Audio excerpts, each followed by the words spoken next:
we go for understanding about anaerobic respiration. Now, when we talk about anaerobic respiration, it is ideally a 3-step process. और क्योंकि ये इतना छोटे में ही खत्म हो जाता है, इसलिए इसमें एनर्जी भी कम बनता है.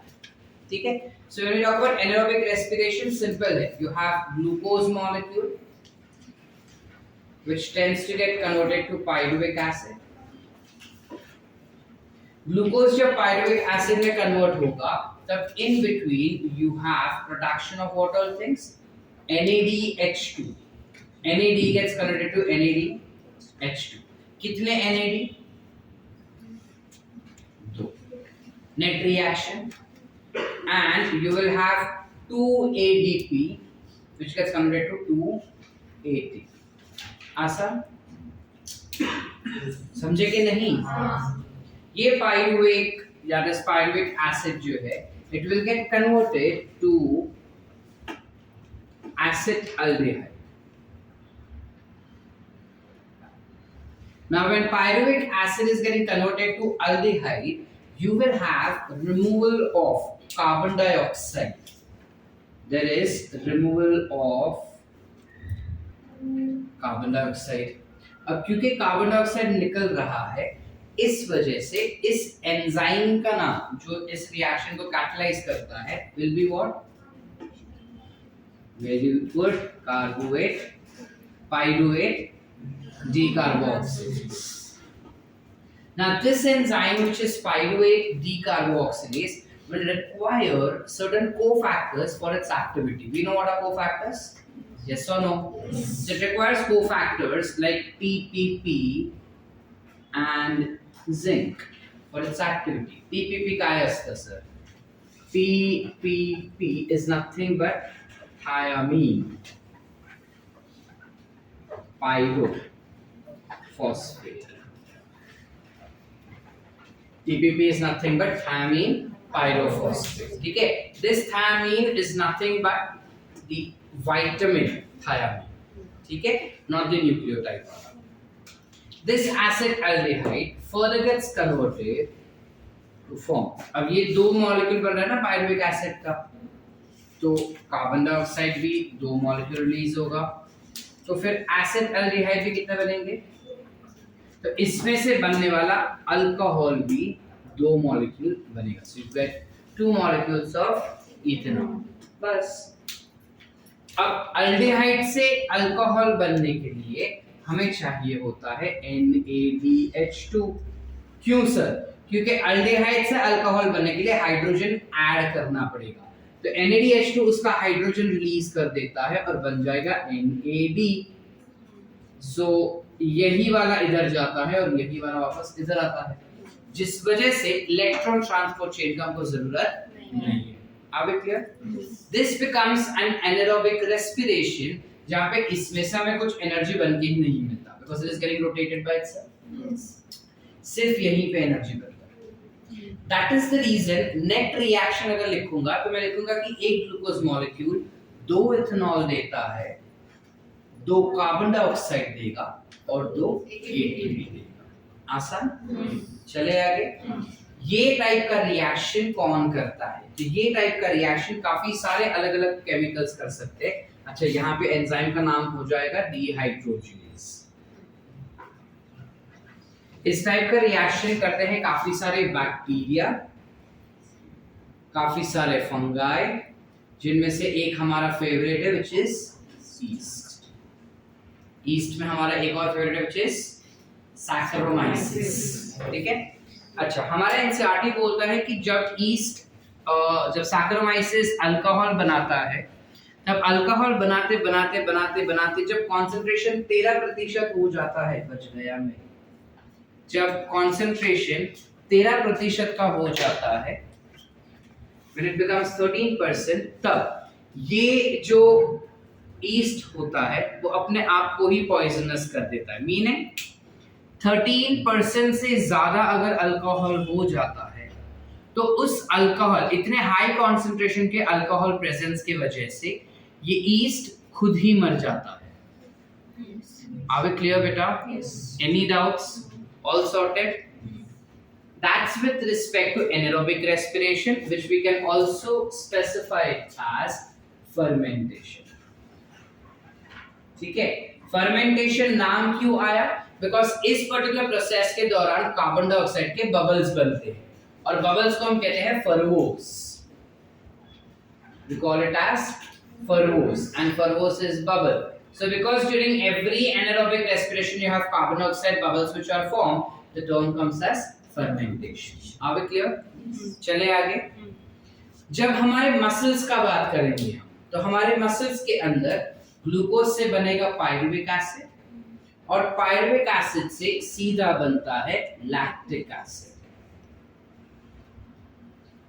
दो पायरुविक एसिड मिला के सिर्फ एक ही लैक्टिक एसिड बनता है और इस प्रोसीजर के दौरान हाइड्रोजन ऐड किया जाएगा. एक एसिड से दूसरा एसिड कन्वर्ट हो रहा है, फिर भी you have hydrogen added. So NADH2 will get converted to NAD.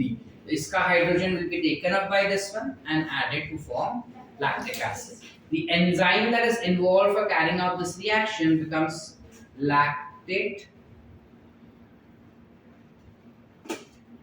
Yeah, it becomes lactate dehydrogenase. Sir, why are we writing it as lactate dehydrogenase and not pyruvate dehydrogenase? Because ho to wahi hai. Because pyruvate dehydrogenase is already catalyzing a reaction of conversion of pyruvate into acetyl coenzyme A. So we don't write it as pyruvate dehydrogenase, but rather we write lactate dehydrogenase. Are we clear up till here? Yes. Any doubts so far? No. Clear है? That becomes your anaerobic respiration. ठीक है. अब इसमें ना हमारे को एक और चीज दिया गया है which is RQ value, which is nothing but respiratory quotient. Now what do we understand by the term respiratory quotient? क्या होता है ये?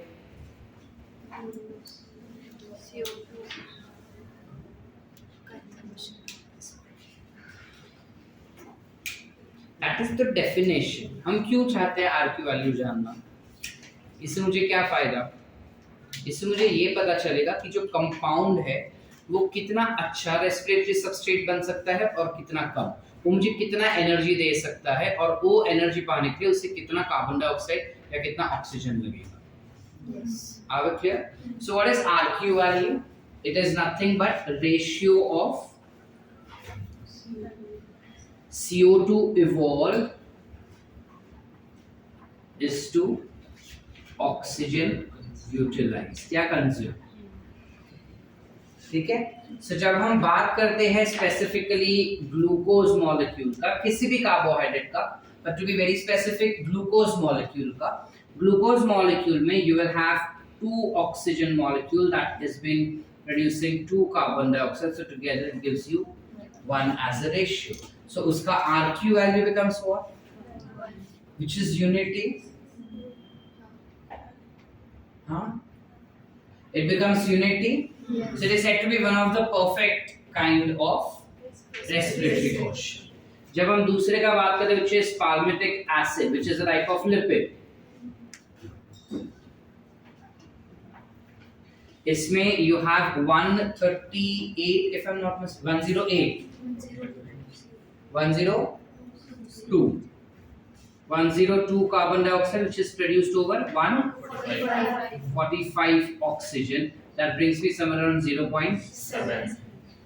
ठीक है. So the ratio is very less as compared to unity. Thus it is a good respiratory quotient, but then less than glucose molecule. तो कोई भी lipid अगर रहेगा ना उसका respiratory quotient will always be less which is 0.7. ठीक है. दूसरा हो जाता है प्रोटीन के लिए, इसका respiratory quotient will always be equal to 0.9. ठीक है.